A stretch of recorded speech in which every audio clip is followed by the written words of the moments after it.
Police दलाच्या वर्धापन दिनाचं औचित्य साधून नागरिक तसंच विद्यार्थ्यांना पोलीस दलाच्या कामकाजाची माहिती व्हावी यासाठी विविध उपक्रमांचं आयोजन करण्यात येत आहे। त्यानुसार आज शाहूपुरी पोलीस ठाण्याच्या वतीनं देशमुख हायस्कूलच्या विद्यार्थ्यांना पोलीस ठाण्याच्या कामकाजाची माहिती देण्यात आली।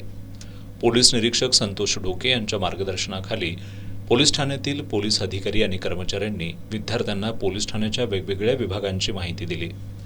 यावेळी महिला आणि मुलींसंदर्भातील तक्रारी कशा घेतल्या जातात, नागरिकांना अडचणी आल्यावर त्यांनी नेमकं काय करायला हवं याची माहिती देत पोलीस दलाकडून वापरण्यात येणारी शस्त्र, त्याचबरोबर पोलीस दलातील वेगवेगळ्या विभागांचं काम कसं चालतं याची माहिती विद्यार्थ्यांना देण्यात आली।